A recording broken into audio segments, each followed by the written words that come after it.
You will hear a woman booking a bicycle tour over the phone. First, you have some time to look at questions 1 to 4.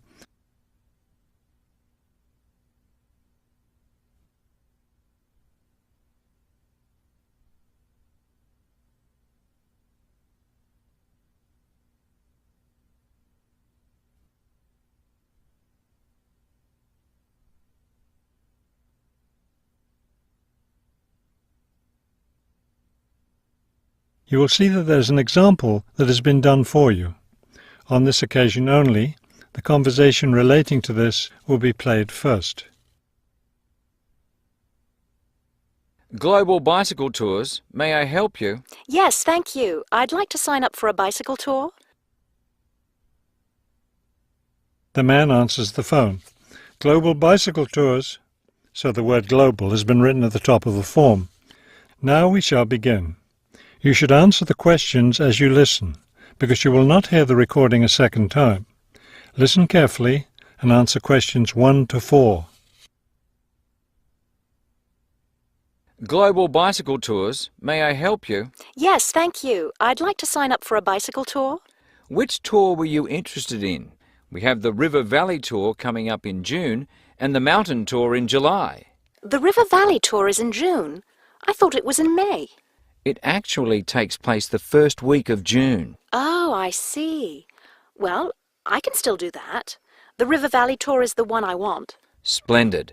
Just let me take your information. May I have your name, please? Carla Schmidt. That's Carla with a K, not a C. K-A-R-L-A. Thank you, Ms. Schmidt. Address? Do you need a street address, or can I give you my post office box? A post office box is fine. It's P.O. Box 257, Manchester. Thank you. Okay, next. Will you be bringing your own bicycle, or do you want to rent one from us? I'll bring my own. Excellent. Now, we provide all the meals, so we need to know if you have any dietary restrictions. I don't think so. What do you mean? I mean, if there's any food you can't eat. Some people have food allergies or are vegetarian or have to avoid dairy products, things like that. Oh, I see. Well, yes, I'm a vegetarian. I never eat meat.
Now listen and answer questions 5 to 10.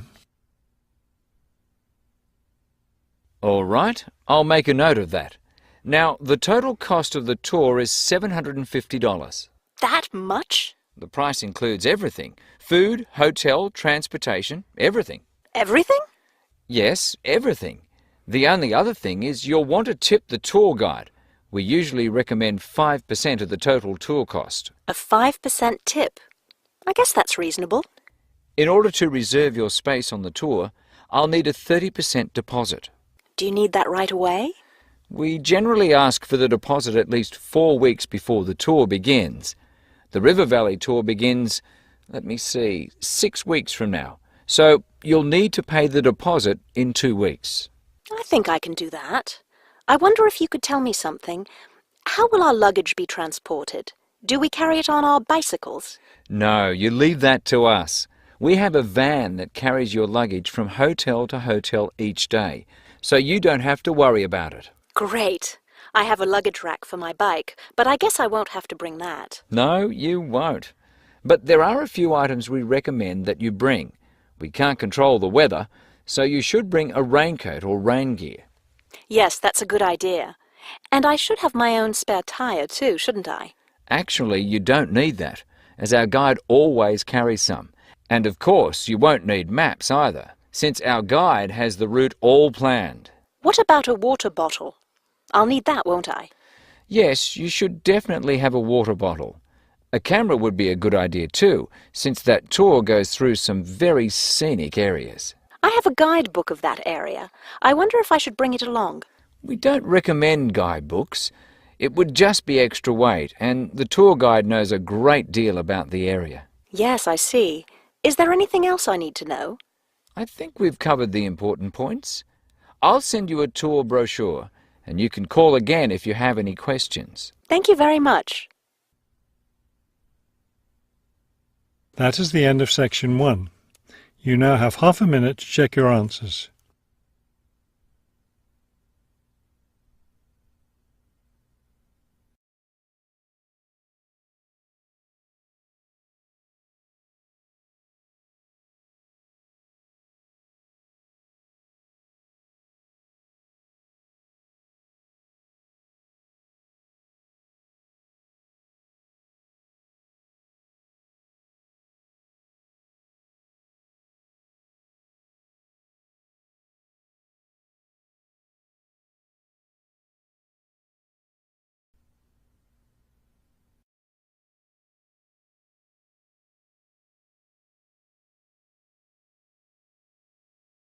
Section 2. You will hear a tour of a newly renovated health club. First, you have some time to look at questions 11 to 15.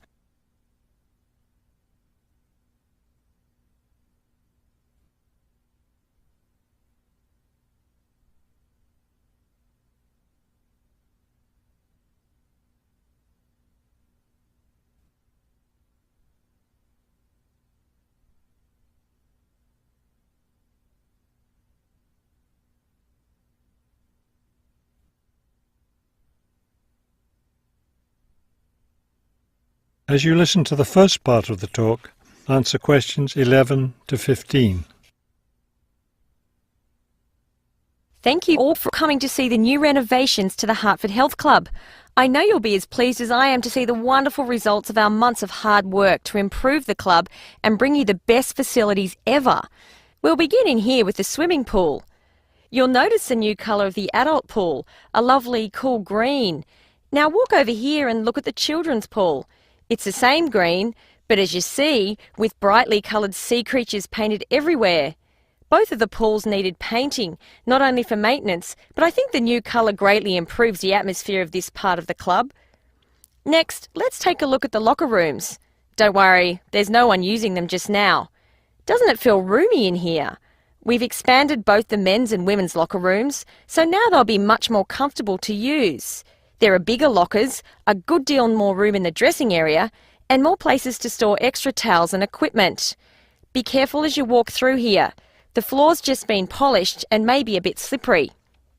Let's go up to the exercise room next. Here you'll notice a new floor. Walk on it. Doesn't that feel comfortable? It's a special material, softer than the old floor, an ideal surface for jogging and exercising. They had to move all the exercise equipment out while they were working on the floor, but don't worry, it will be brought back in before the end of today. Let's step outside now and look at the tennis courts. We haven't done a great deal here except to the equipment. We replaced all the nets and the ball throwing machine. Otherwise, everything is the same as it was before. Let's walk down this hallway, and here we are at the club store in its new location. We thought here by the entrance was a better place for it than where it used to be by the swimming pool. But it still has all the same items for sale, sports equipment and clothes in the club colours.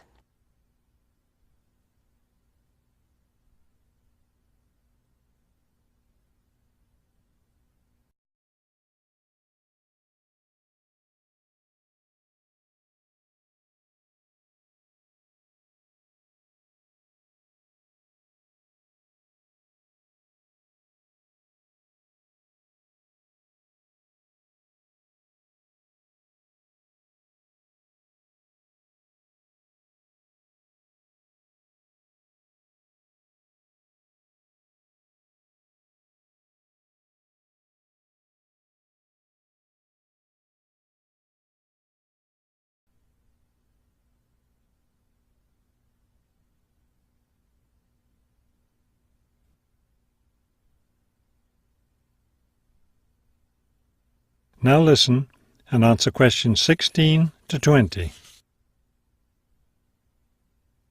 We're excited about the upcoming activities and events to take place in our newly renovated club. Now that the pools are ready for use again, swimming lessons will begin tomorrow for both adults and children. If you haven't signed up yet, you can stop by the office before you leave today and put your name on the list. If you're a tennis player, you'll be interested to hear about the tennis competition coming up on Wednesday. Players from different clubs all over the region will be participating. If you'd like to watch the event, tickets are available in the office. Also, I want to be sure you all know you're invited to our club party coming up next weekend. We're celebrating the completion of the renovation work, and we have a lot to celebrate. The entire renovation project was finished in just 9 months. That's 3 months less than the 12 months we'd originally planned on. We're proud of that, and proud that we came in under budget too. Because we've had such good results with this project, we're already planning the next one. We already have 2 indoor pools, and next year we plan to install an outdoor pool right next to the tennis courts. Details of these plans will be made available to all club members soon. All right, I think we've covered just about everything. Are there any questions? That is the end of section 2. You now have half a minute to check your answers.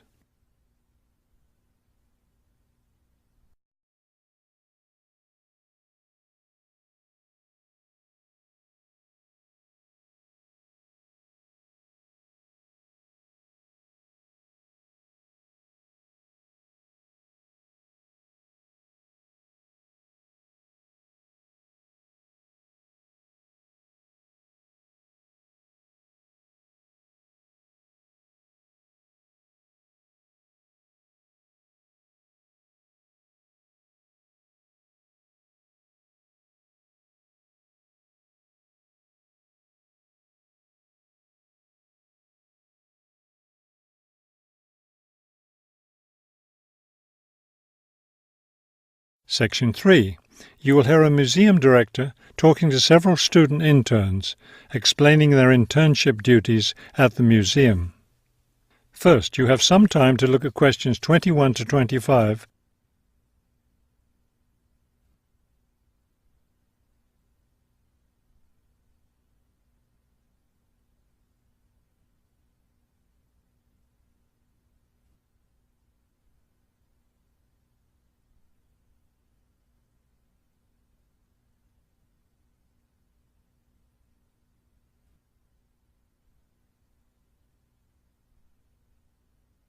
As you listen to the first part of the conversation, answer questions 21 to 25.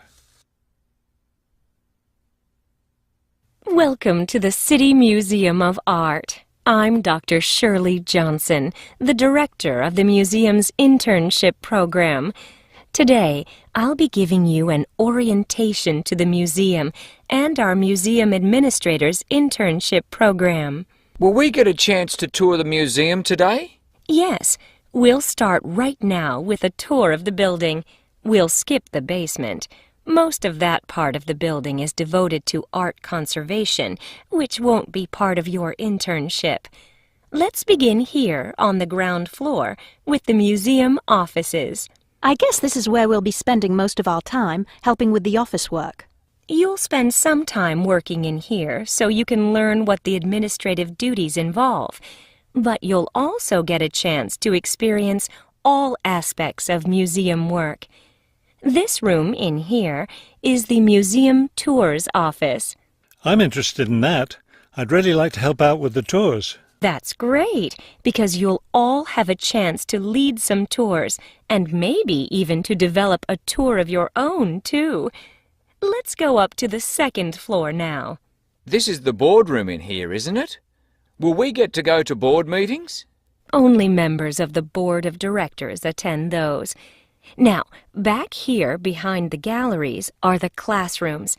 You're all welcome to attend any class you want at no charge. But we won't be teaching any, will we? No, the staff of the education department is responsible for that. Let's move up to the third floor now and the research department. Each of you will spend some time working in here. Great. I'd like to help with the research. We're working on some very interesting research projects right now. Also, as an extension of your research work, you'll probably contribute to some of the museum's brochures. I'm looking forward to that. I like writing about art. Another thing I've been hoping to be able to do is meet some artists. You're in luck then. We've planned a reception for the first day of your internship, and you'll have the chance to meet several local artists then.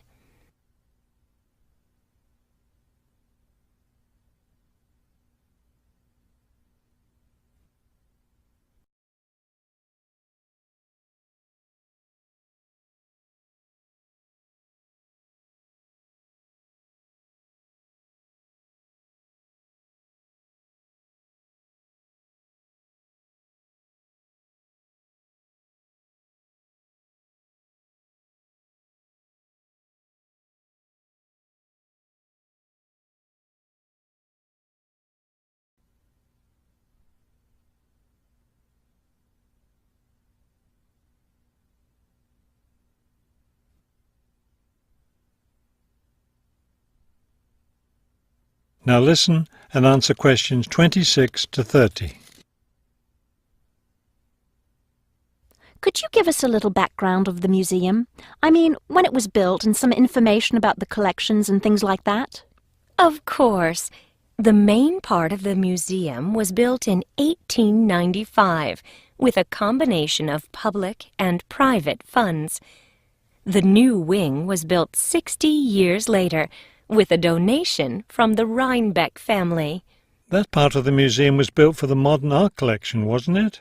Yes, it was. In the main part of the museum, we have a gallery devoted to works by local artists, our sculpture collection, and a small collection of classical European art. You mentioned classes earlier. What kinds of classes does the museum offer? In our adult education program, we offer a series of art history classes, and for children, we have a program of arts and crafts workshops. You can get a brochure from the office that will give you more information. I saw a lot of chairs set up in the main hall. What are those for? Those are there for tonight's musical performance. We offer a weekly concert series during the fall and winter, and of course, all of you are welcome to attend. Now, if there are no more questions, let's step into my office and I'll show you your schedules. That is the end of section 3. You now have half a minute to check your answers.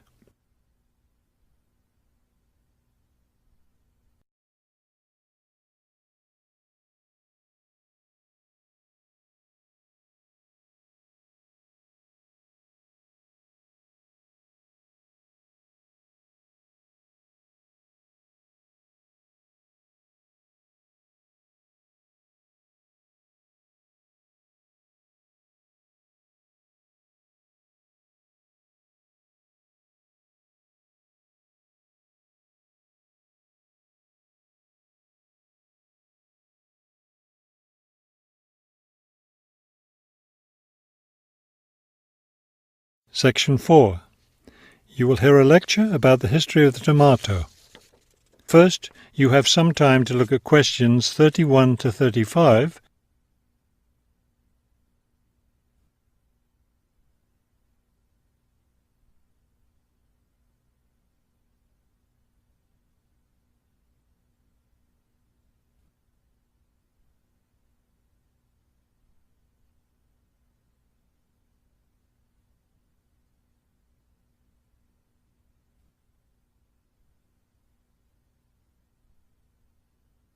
Now listen carefully and answer questions 31 to 35. The tomato is a popular vegetable, which figures in the cuisine of many countries around the world. It is particularly prominent in Italian cooking, but it was unknown in Europe until Spanish explorers brought it back from the Americas. The tomato originated in the highlands of Peru. From there, it eventually found its way to Mexico, where it was cultivated by the Aztecs. The Aztec tomato wasn't the large red vegetable we know today. Rather, it was small and yellow. When this small round fruit arrived in Italy, it was named golden apple for its bright yellow color. You'll notice I just called it a fruit. That's because a tomato is botanically a fruit, even though most everyone calls it a vegetable. The actual word tomato comes from the Aztec name for the vegetable, meaning plump thing. The tomato arrived in Europe in the 1500s and quickly became a popular food in Spain and Italy. In the late 1600s, the Italians began publishing recipes that used tomatoes. The British, however, had a different attitude toward the vegetable. It was grown as an ornamental plant in Britain in the 1600s, but it wasn't eaten because it was thought to be poisonous. It wasn't until the 1700s that tomatoes became part of the daily diet in Britain.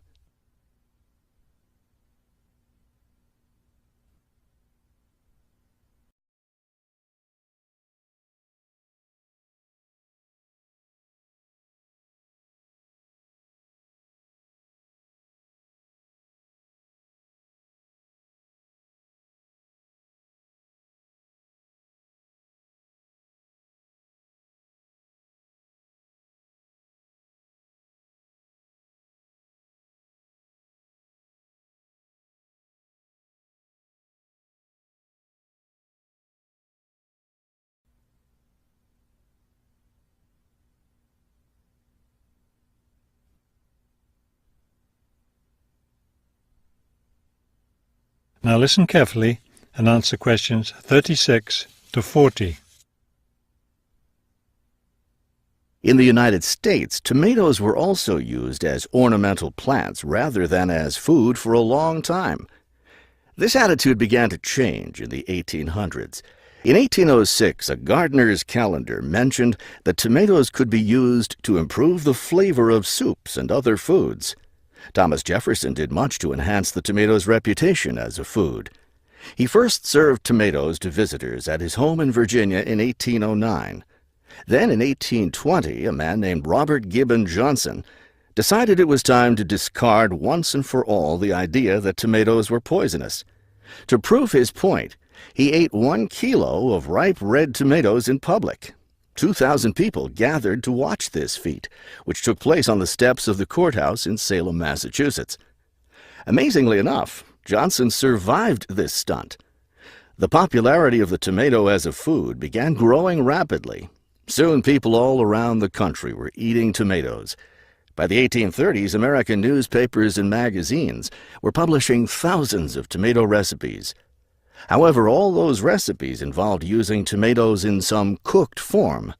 Tomato salads and sandwiches were still unknown. It wasn't until a century later, in the 1930s, that it became popular for people to eat raw tomatoes.